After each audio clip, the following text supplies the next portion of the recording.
Hi friends, welcome to Knit 2 Cultivate 2. This is primarily a fiber arts podcast, but I get up to all kinds of shenanigans while homeschooling my kids. My name's Emily Wood and I live in Midland, Michigan with my husband and our 2 kiddos. Welcome. If this is your first time, I hope you find something that you like, and if you're a returning viewer, thank you again for coming back. It has been a hot minute. I think it's been 5 weeks. Maybe. The last episode was right around my birthday on the 5th of October, and it is the 20th. It has been almost 2 months. Okay, a month and a half. Anyway, big life stuff has happened, and I'm going to get into this further in the life section, but I got a job unexpectedly. So I'm going to get into that. No worries. But first, I do have a little bit of administration to do. I had a birthday giveaway that'll be shipped out in December. But the winner for that is Linda Ostruska. I'm not sure if I pronounced that correctly, but I'll put her name up here. If this is you, please email me at knit2cultivate2@gmail.com. It's at the very bottom in the description box at the top. Go ahead and email me with your address so I can ship you some yarn, and I will have a fun extra treat in there for such a late episode. Oh, but I wanted to share her comment. She commented that her favorite fall thing was getting sweaters out to wear and picking up a blanket that was too hot to knit over the summer.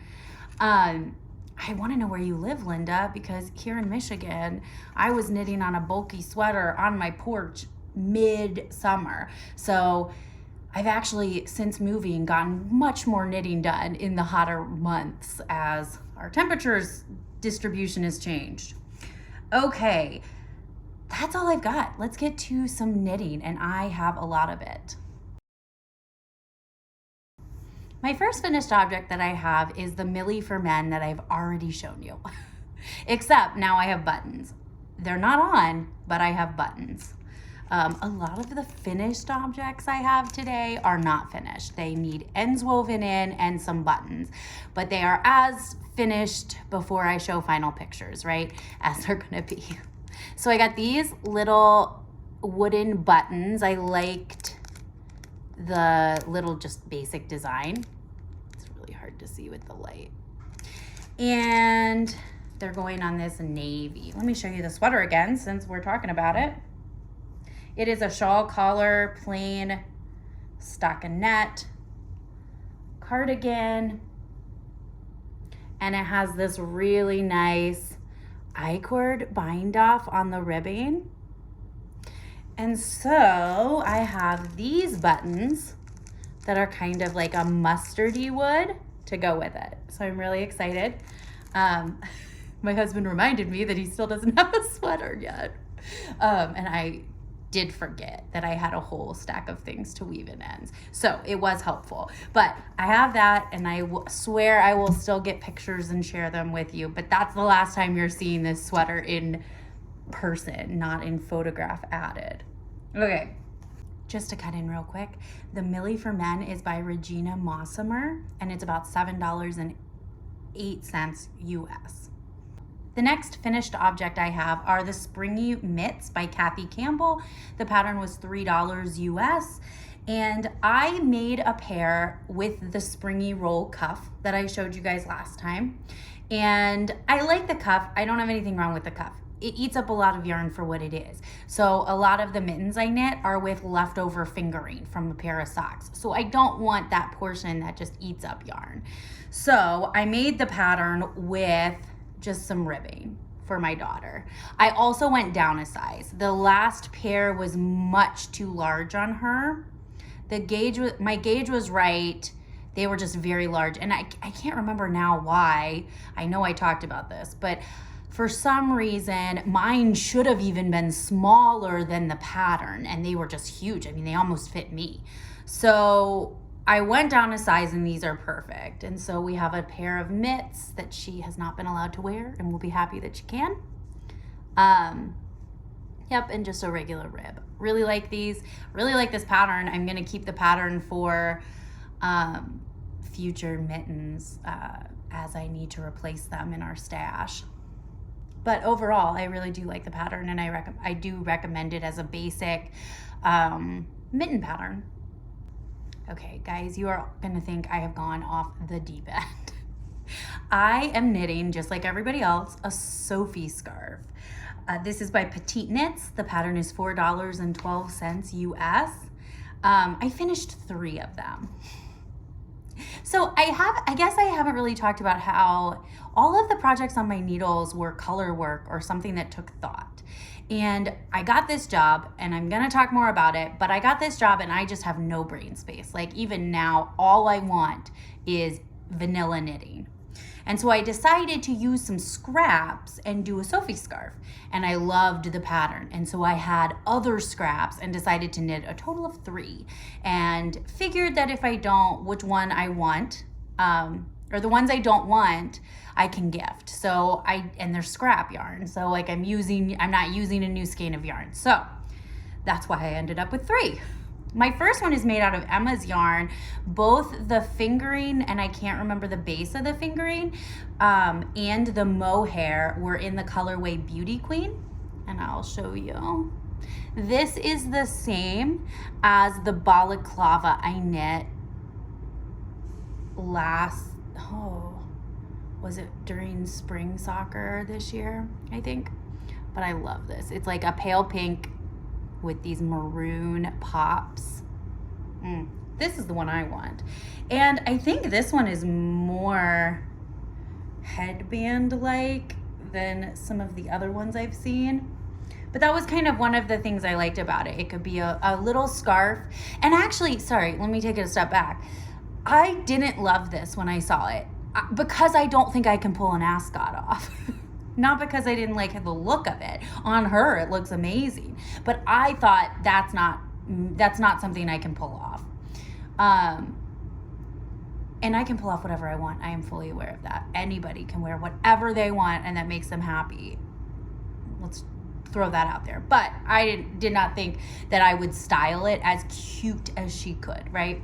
But then Rachel from Wool and Spinning mentioned that those like little scarves like that are really nice with like a rain jacket or a big coat. And I don't like a big bulky scarf. So I thought, well, maybe you would like this.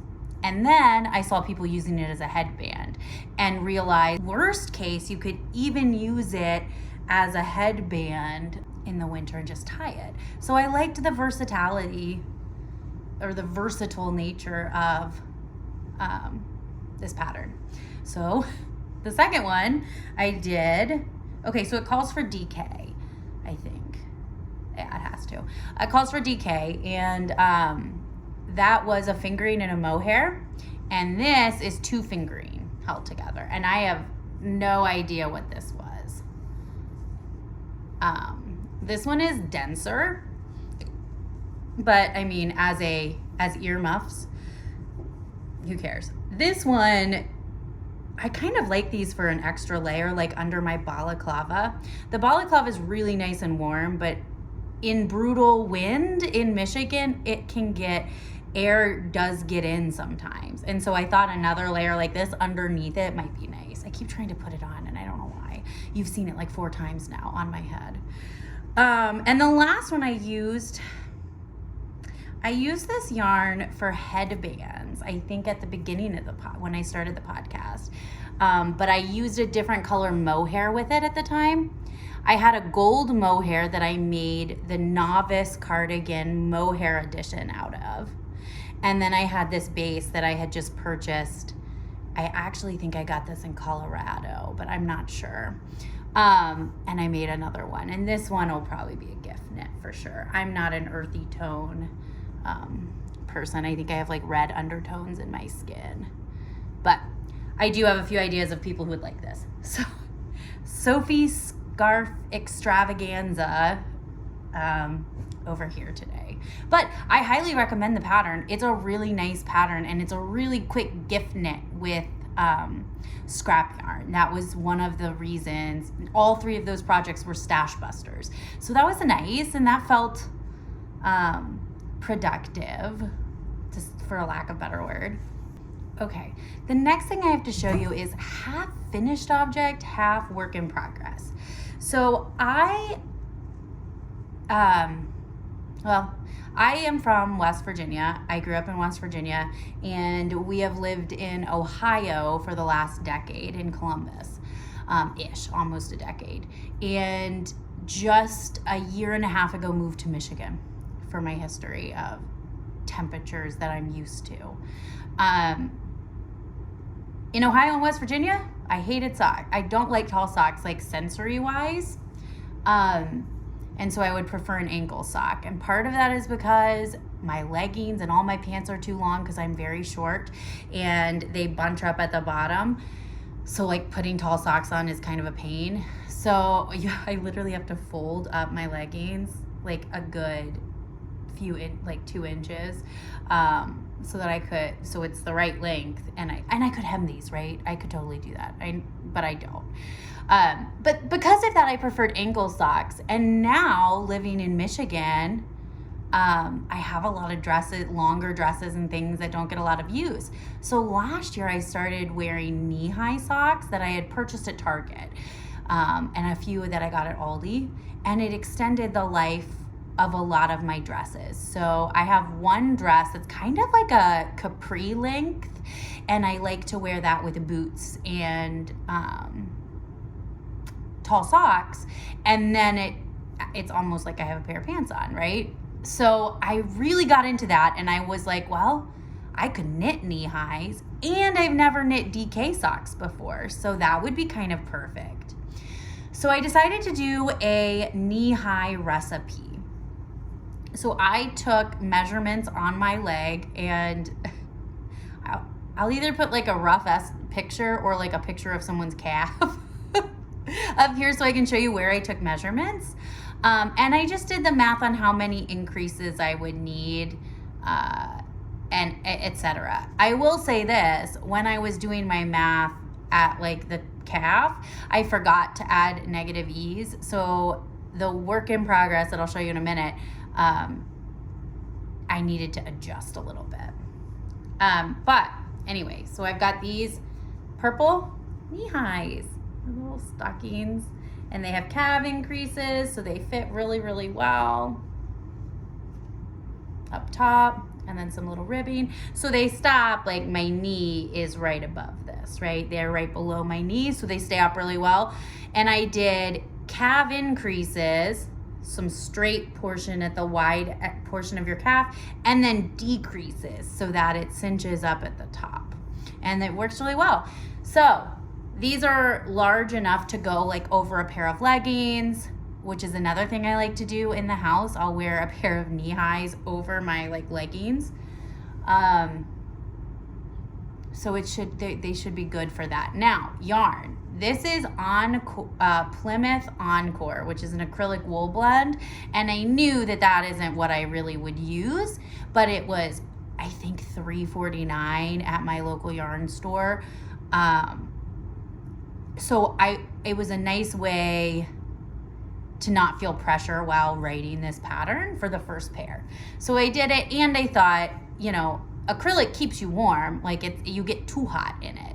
So these will be good for like layering when we're sledding or something like that. They might not be great against the skin, so I'm gonna wanna wear them when I'm wearing leggings. I don't know, maybe it'll soften up. I haven't washed them yet. And the ends haven't been woven in. But I like it. I did toe up. I guess I can give you more info. Toe up. I did a German short row heel, and then increases and decreases, and then ribbing. Nothing special up there. And I did the increases along the back seam, kind of like a pair of stockings. That was just how I wanted it to go. I didn't want them like on the side or anyway. But I really, really like these. I think I'm gonna wear them a good bit, even though they're acrylic. So we'll see. And even if it's just for sledding, when I have a pair of ankle socks underneath so that it's like not touching my body at all, even if it's uncomfortable, that's still adding a layer of insulation. So I still think that would be beneficial. And that's all the finished objects I have. for works in progress, the first thing I'm going to talk about are my knee-high recipe. I altered this a little bit. This is, well, let me show you the yarn first. I don't know what this yarn is. It was a gift from my mom one year. It's some kind of wool. It is not acrylic, but yep, all these fun colors. Anyway, so I have one done, and I'll show you that. But the only thing I altered in this instance was I added foot rows. I always forget that a short row heel is so shallow. It's not as deep of a heel as some other heels are. So I needed to add a few foot rows, and I took out some of the calf increases. So far they're fitting really nicely. They're wild. So the pooling changed. I loved this. This was so cool, how it's striped. And it changed about here to this. So keep in mind, this is gonna be in a boot. So this is probably about where it'll start anyway. So that's kind of nice. At least it's pooling similarly in the section that will be visible with the boots. But these are just colors that I probably will wear around the house. They're very nice. It's just I don't know what outfit I would wear with them that they would go with. So these are another just pair of comfy knee highs. I am loving knee highs right now, and I do not think that's gonna stop as long as I live in Michigan. But anyway, I'm really liking this, and I'll talk about alterations I want to do on this, or variations that I want to do on this later. Since it's been a while, even though I haven't put much work into it, I'm gonna bring out my piano scarf by Deborah Kinsey Knits, which is about $5.89 US. I need to work on this. I'm not doing any Christmas knitting, so I have no reason to not have the motivation for this other than I just don't have brain space. I am starting to feel like I have the brain space for that after starting my job. So it's feeling like the right time to start working on this again. So my goal is going to be to put a few rows on this every night, but that also will just depend on the schedule. But this is oh, I already said that, sorry. So here's what we got. Lots of keys. It's looking nice. I'm really happy with my tension. I think it looks really good. So that is, and it's lengthwise. You knit it back and forth lengthwise, which is one of the reasons it just doesn't, I don't feel like it gets that much love, is because they're long rows, purling and color work, even though you're not catching the floats. Not my favorite. It's not that it's not my favorite, it's that it's not relaxing. It's not helping me decompress in the evening. It's making me use my brain when I need to relax. So that's what it is. But I'm gonna work, my goal for this is to get it done by Christmas. I think that's a reasonable goal, and I think I can manage that, especially since I'm not gift knitting. The next thing I want to show you is the mid-century pattern design I talked about last time, and I only showed you, I think, the colors of the yarn. But I want to refresh your mind, and I'm going to show you two of them because that's what I'm currently using. I have a navy and this antique, and then I also have these pinks.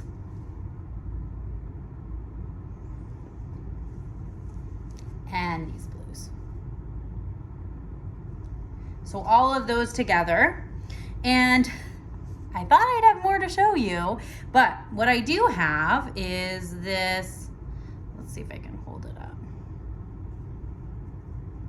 is this.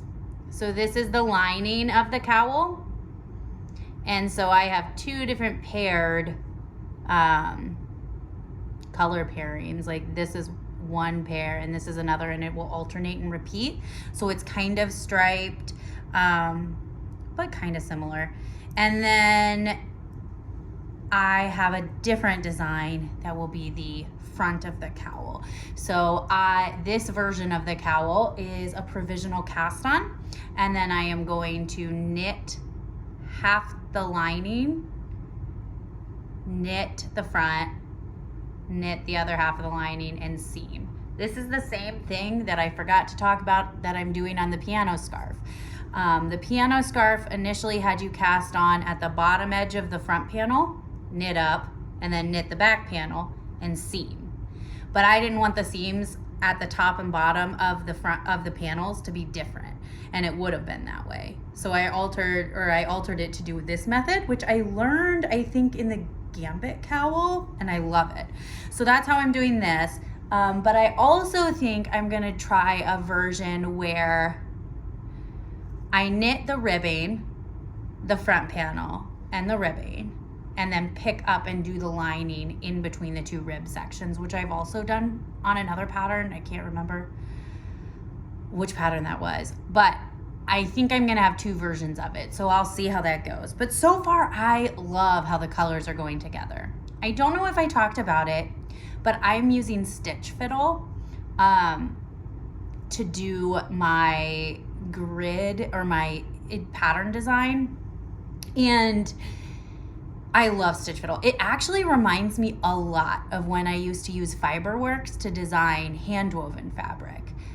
I don't think I have Fiberworks anymore, but because I was using a license. Anyway, I need to get it because it is amazing. And well worth the money if you're thinking about it. But it reminds me a lot of when I would edit and do that stuff and all the designing in Fiberworks. So that kind of was nice and fun and kind of felt a little familiar. But so far I love this. And this yarn was just yarn that I went on Knitpicks and I said, I want an assortment of yarn for some color work design. And these were just some of the colors I picked. So when I was thinking about what I was gonna do, I went with a color scheme and went from there. Overall, I really like it. I'm still not gonna show you the chart of the front.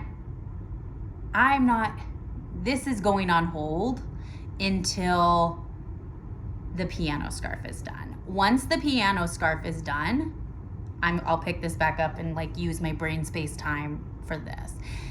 But the piano scarf is a gift and this is just for me. So that comes first. Okay, so my Green Shoots mitts by Kate Davies have not been touched at all. And honestly, I was just barely I think I was at the midline of the cuff pattern. So I was not far into those either. And I was gonna do mitts, so I would have them to knit during soccer. Well, soccer's over, so they're going on hold because I've got way too much stuff started and way too much stuff that's been pushed to the side because I just don't have the brain power for it. So the next thing I'm going to talk about is the Beautiful Day Shawl by Nadia, and I cannot say I do not know how to pronounce her last name, so I'll put her name up here. And the pattern's about $5.27 US. I had cast on and was already on the lace. Oh, I've like started this since I've talked to you, I think. So let me show you what I got. The first yarn is Malabrigo Aniversario. And I'm not sure what the base was. I think it's our sock base, but I have the ball bands over here. And this was Shiburi knits, and I can't remember what this was either. Okay guys, my light went out and I do not have time today to re-record this, so this is what you're getting. Anyway, this is Aniversario and this is Shiburi knits. So my Beautiful Day shawl so far. So let me show you close up. This pattern design is amazing. I don't know how to, I hope you can see it. It's hard to see on this yarn, but these lines of pattern are really wonderful and I love them in person. And then I just started the lace knit section. I love this. I almost didn't cast this on. Actually, the only reason I did is because I already bought the pattern. So I was like, well, guess I'm knitting it. So then I was nervous that this wasn't gonna show on the background, but you can see it enough for me anyway, to know that it's a pattern or a feature of the design. But I really like this, and the only reason it got put down is because it's no longer vanilla now that I'm into lace. So this project I really was enjoying, and it was the one thing I was knitting, and yeah, it is what it is. And that's all the knitting that I currently have. For plotting and purchases, I don't think I have any purchases at all, at least yarn purchases, other than the Encore. I bought the Encore to do the socks, and that's about it. But I have a few things I'm planning. The first of those things are slouchy socks. So I also really like my stockings to slouch down, or to be knee high, but then slouch down. And so a lot of the commercial socks, instead of having calving creases and being fitted, the commercial socks just do straight legs. And because I have thick calves, I never fit comfortably into them. However, I have a few pairs that do. And so you've just got to find like an average or an in between of the two measurements, your narrowest part and the thickest part of your calf. And so I want to find a good recipe for that and see. I would not want to do DK weight for this. I would want the slouchiness of a fingering weight. So that's on my list of things to try. And then in addition to that, I do want to try doing some cables on a pair of the DK socks. I have really small feet, so it took me, I should have probably talked about this, it took me 3 balls of Encore to knit a pair of knee highs, and I bought 4 just in case. So it took less yarn than I expected to. The last thing that has gone on my plotting and planning list is to weave terry cloth towels. I had no idea how this was done, and I recently learned, and it's so cool. I'm gonna show a picture of it. You use like a dowel or something to create space so then you can cut.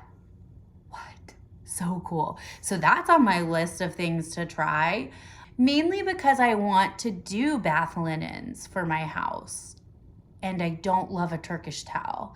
I don't always love a Turkish towel. It just depends. I like a Turkish towel for the beach or for somewhere where I'm outside and it's not that important if I get all the water off my body.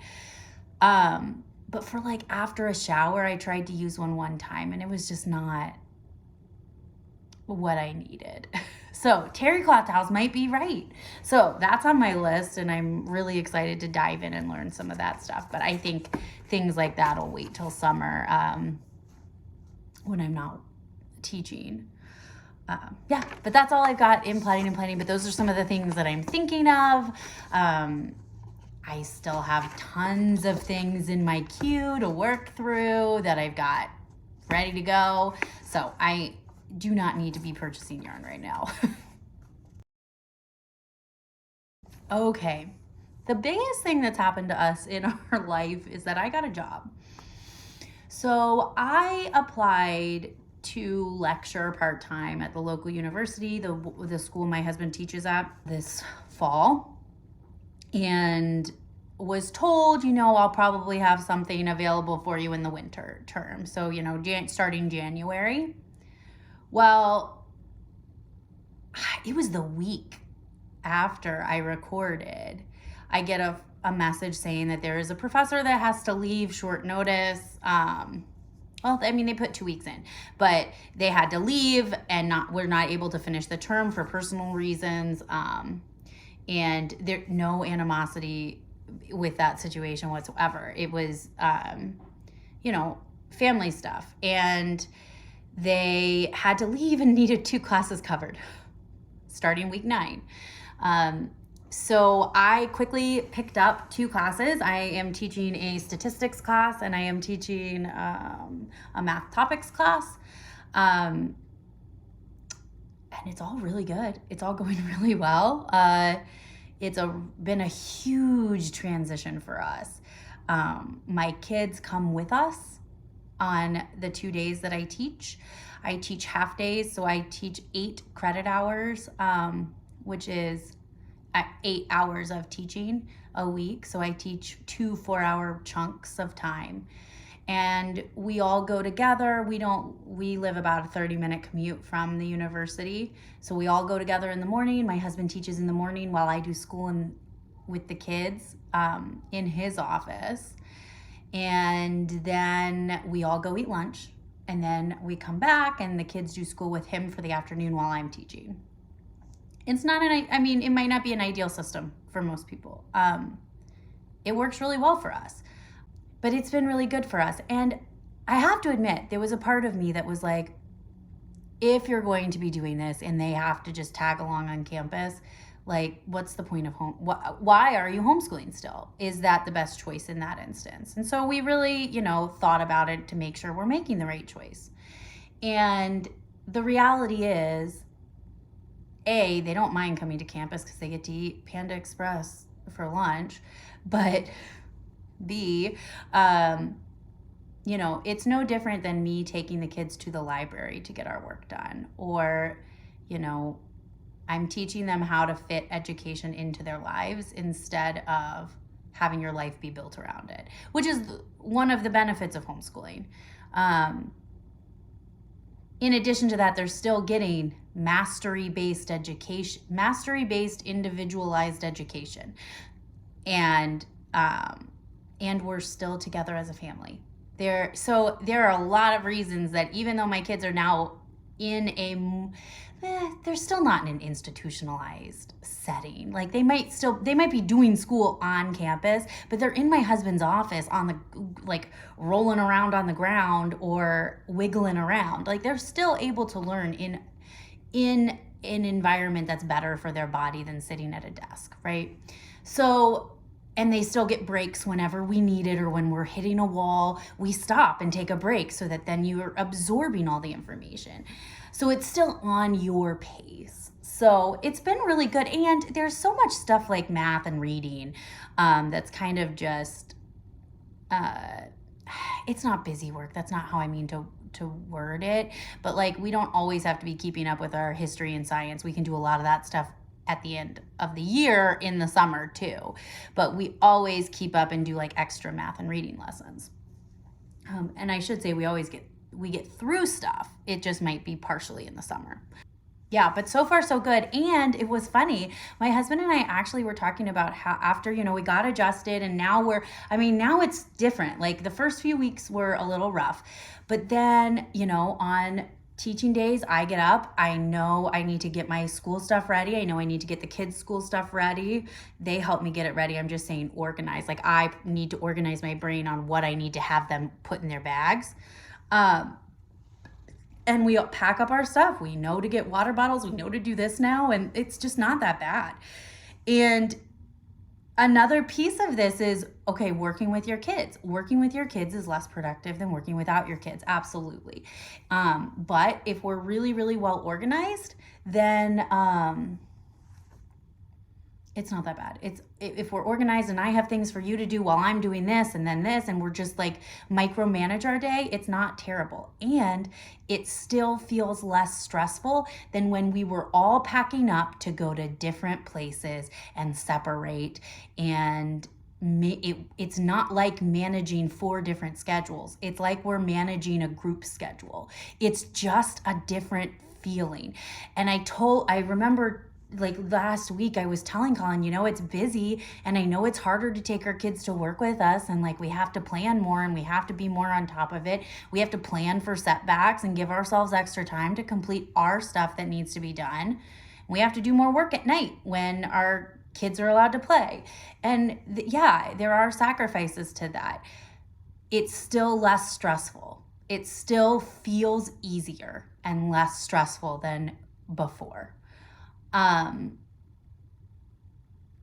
In addition to that, my kids still get a lot of the benefits of homeschooling that they enjoy.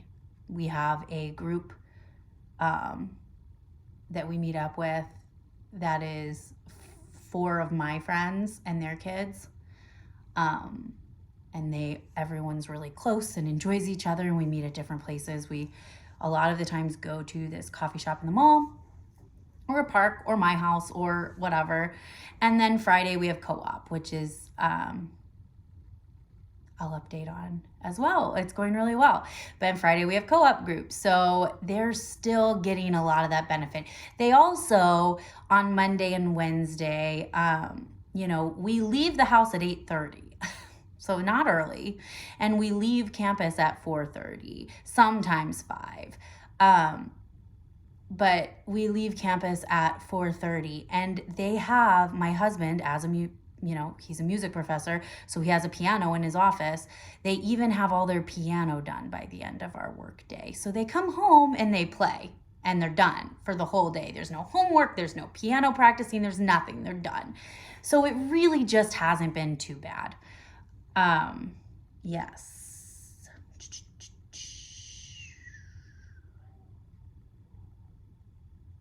The other piece to it that I think is beneficial is our children are watching us manage things. Our children, not only are they getting their education, but they're monitoring adults managing their lives all the time. And this stuff, the stuff that we have to do behind the scenes isn't a secret to them because they're watching us do it more than we did as kids when we were away from our parents. There is benefit to them seeing those things and seeing what it takes to have a job. And while I would never recommend going to school with kids, my kids got to watch me go through both of my degrees and how hard it was. And I don't know, they get that experience and learning through observing what we're doing as well. So all around, really good things, all around very busy. One thing I'm excited about is that soccer's over. I love soccer. My kids love soccer. I'm so happy for them. I was over it. It was a lot this year. And that's okay. I don't have to love it the same way every season of life, right? I have to say we were very dramatic in our knitwear during our night game. Stella and I bundled up. I got an ad. Have you guys seen those hammock chairs? I'm going to put a picture of it. I got an ad for a heated hammock chair, and my husband was like, that is a really specific ad, targeted ad, because I literally have a hammock chair on my front porch, and I sit in it constantly, like a portable one. And so this is perfect for soccer. But he's right. That was heavily targeted. I do want to say I was really impressed with my son's attitude about it. His team did not win a single game this entire season. He, as a player, grew a ton.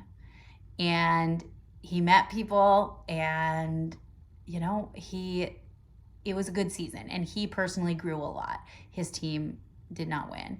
And the only time that he had trouble with that was on the last game. And even then, it wasn't a ton. And we knew that it could be bad and had planned on taking him to pizza afterwards because his friend came with us to his last game. So I'm trying to think of where my daughter was. Probably at the same friend's house with the younger sister. But anyway, so she came with us, and we thought it would be a nice treat to take them out for pizza after. So I was really impressed with his attitude, and that's hard. I would struggle with that too. I mean, that's hard. But they both really grew as players this season, and they now have goalies, and she got to play goalie a few times, and that was fun. And they're both, they left the season talking about next season. And I think that's such a good way to know that they enjoyed themselves. Like, well, next season I'm going to work on this. And yeah, absolutely.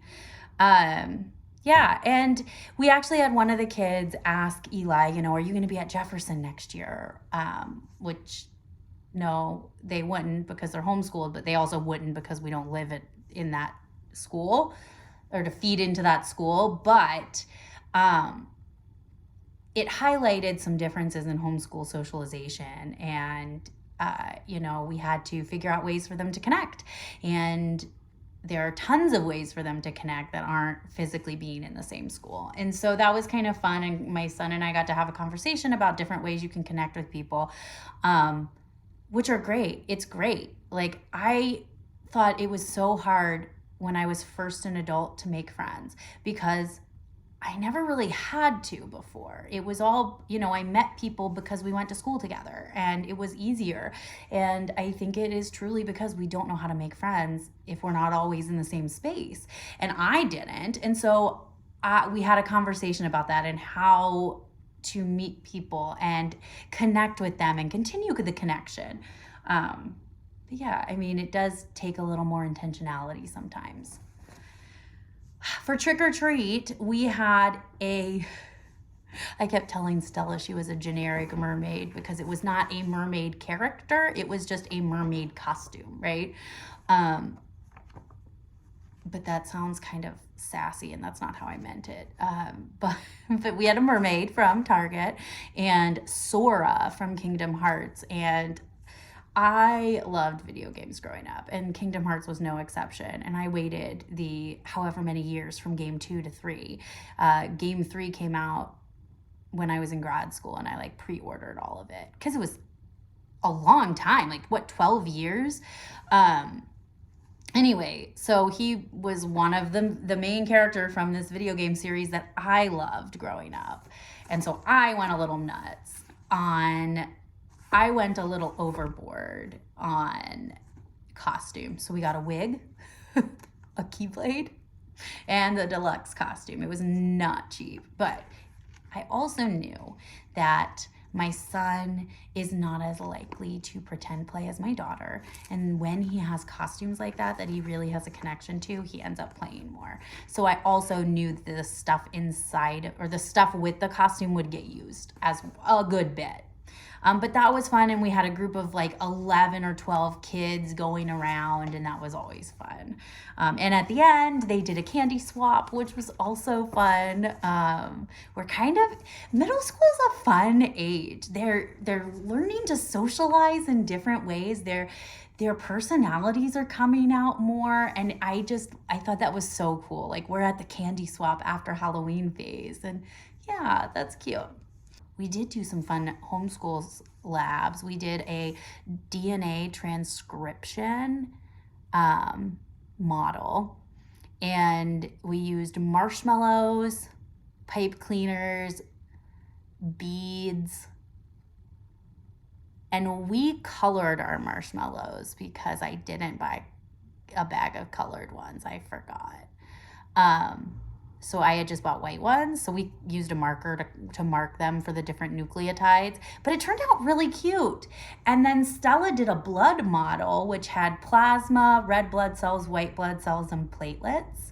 And we really dug into what each part of the blood is doing for your body, and she got much more into that than I expected too.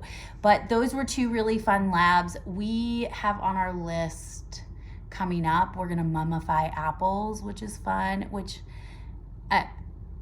it's not really mummifying, we're just doing the initial mummification process where you dry it out. So essentially what it's gonna look like, a little shrunken head. But you use salt and baking soda, and it dries it all out. So we're excited to do that one and a few other things that are coming up, but labs have gotten pushed on the back burner during these transition weeks. We have 2 or 3 more weeks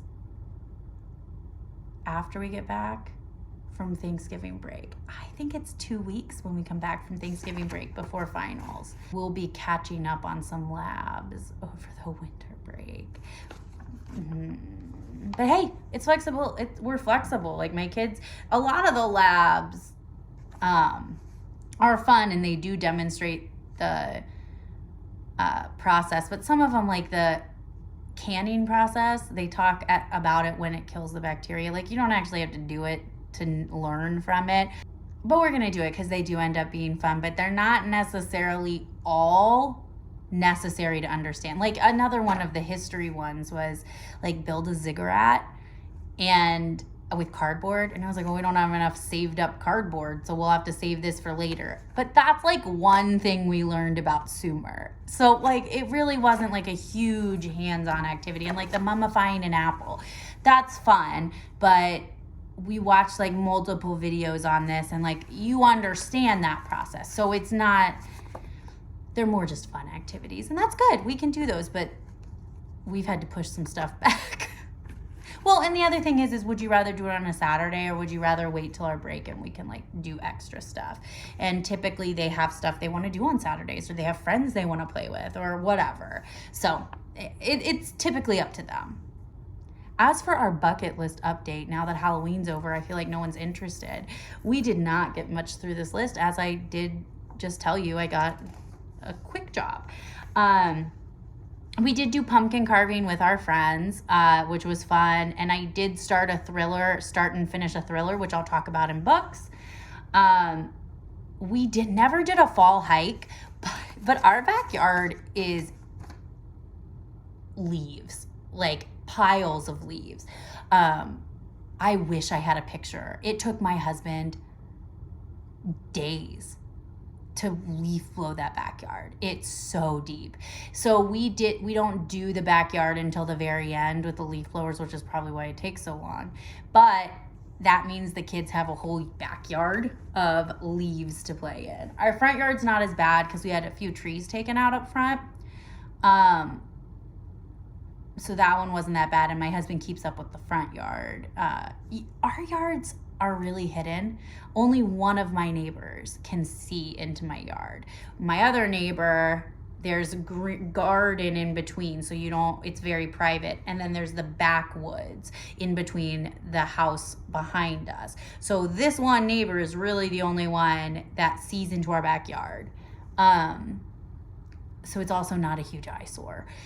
But the front yard he keeps up with. But the backyard's like a leaf haven for playing in the leaves. And they played in it a good bit. But now the new thing is snow. We had our first snow. It was gorgeous. It still has not melted, so it's still out there. My kids are really, really excited for the sledding hill to open. We have Midland City Forest, which has a sledding hill that they maintain. And it has lanes, and it's packed down, and they make their own snow. So it just has to be a certain temperature. So it usually doesn't open until, I want to say it was like mid-December, but I can't remember. But it's not open yet. So that'll be fun. And there's an ice rink there too. We have ice skates that we'll use at the rink, which is always fun. And that's up like 10 minutes from our house. So it's really easy to get to. So they're excited about snow, which is fun. They've been outside a few times. The last thing I was going to mention was co-op stuff. And co-op, it's been going great. We had 9 families for Lego Day, I think. And last week we had just 3 families, but we had a craft that was led by one of the kids, which is awesome.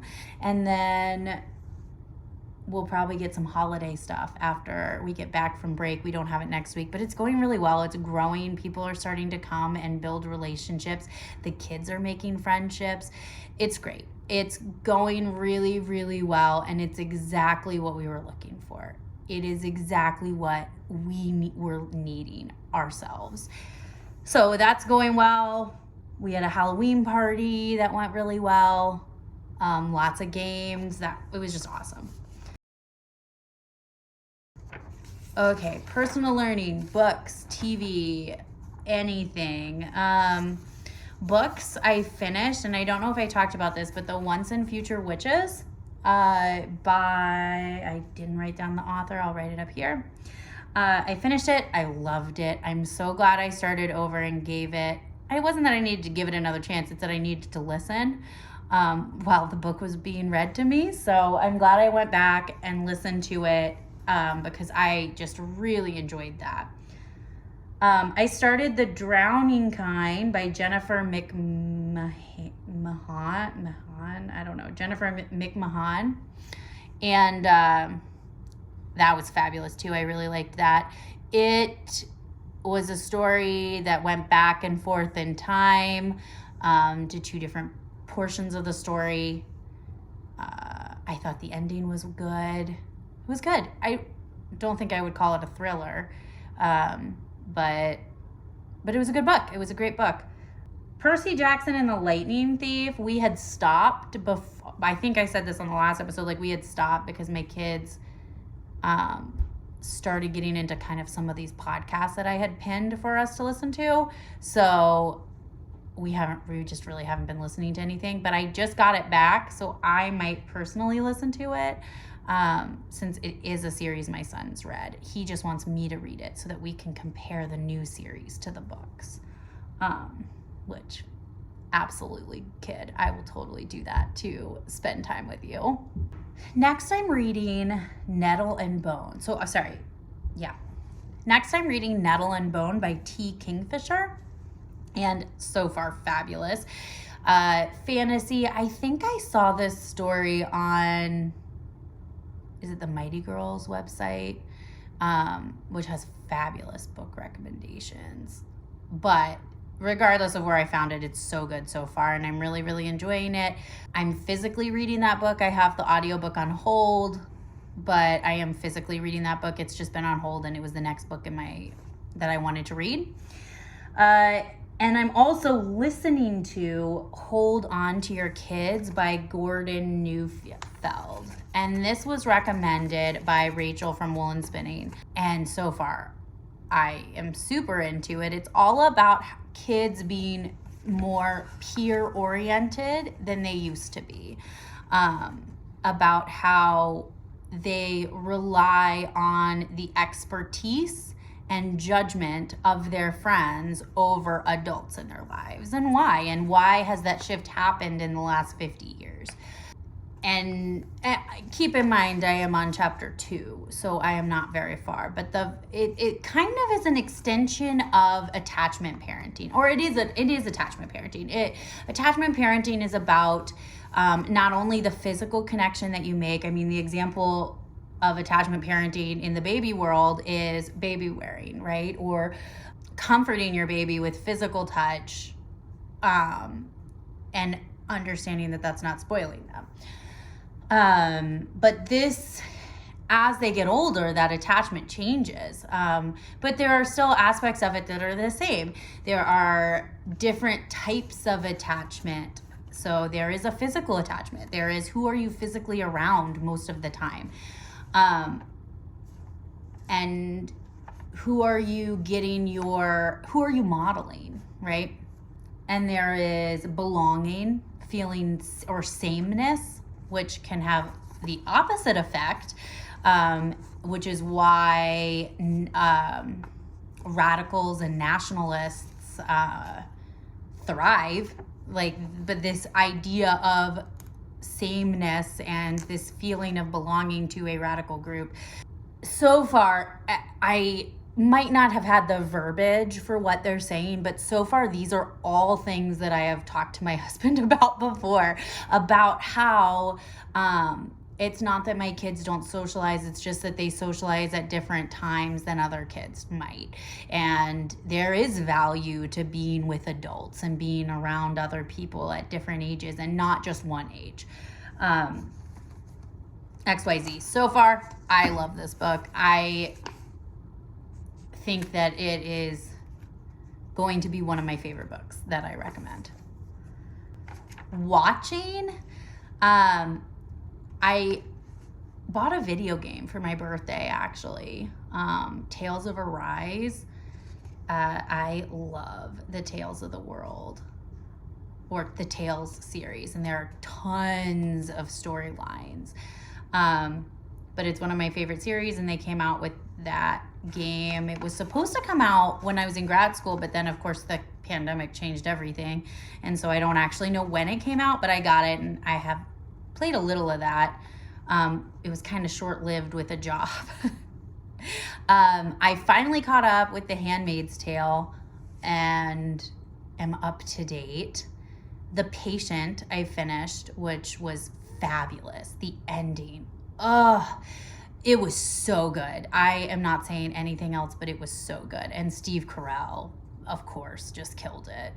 Actually, I'm sorry, both of the actors, I can't remember the other actor's name, but he's a Weasley brother, and he's in another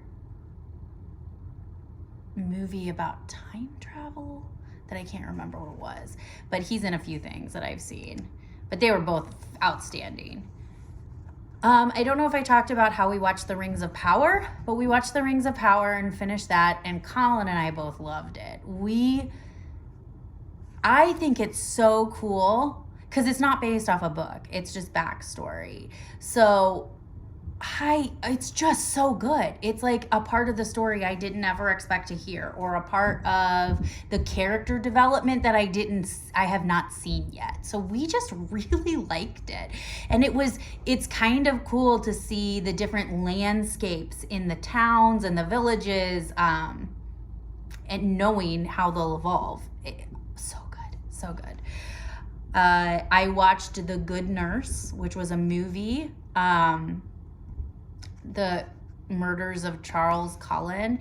He was I don't know if he would be considered, I think it's an angel of death.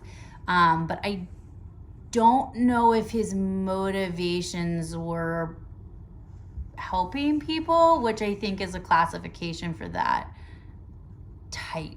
I don't know. But he admitted to killing like 40 people, but the estimate thinks it could be at like 400. It was not good, but it was a really good movie. I had not heard of that case. I actually had not even heard of the movie. My husband heard of it and thought I would like it, and it had a really, really good cast. The guy from Fantastic Beasts, I'll put his name up. And I can't remember the girl. I'll put that up too. But it was a great cast, and it was really, really good. Oh my gosh, I feel like I have so much TV, but I have been watching a lot of TV while I grade. 1899 on Netflix. I had not seen this. I just saw it pop up and I thought, oh, that looks good. I'm looking for a new kind of weird series. And then I was watching it and a guy came up and I was like, isn't that guy from Dark, which is another like series on Netflix? And sure enough it was, and that series was fabulous. I loved Dark. I watched that when it came out and watched it every season. So good, so good. So it's very, very reminiscent of Dark, and it is a very, very good TV show. I finished the first season and I very much hope there's more. But very, very good.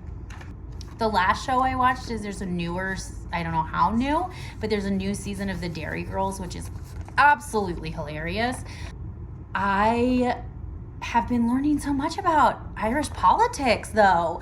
There is so much about Irish politics that I have no idea of. And so they talked about Bloody Sunday and the Good Friday Agreement this season, and so we had to go look that stuff up, and that was cool. So it's been cool to use that show to learn some cultural references, right?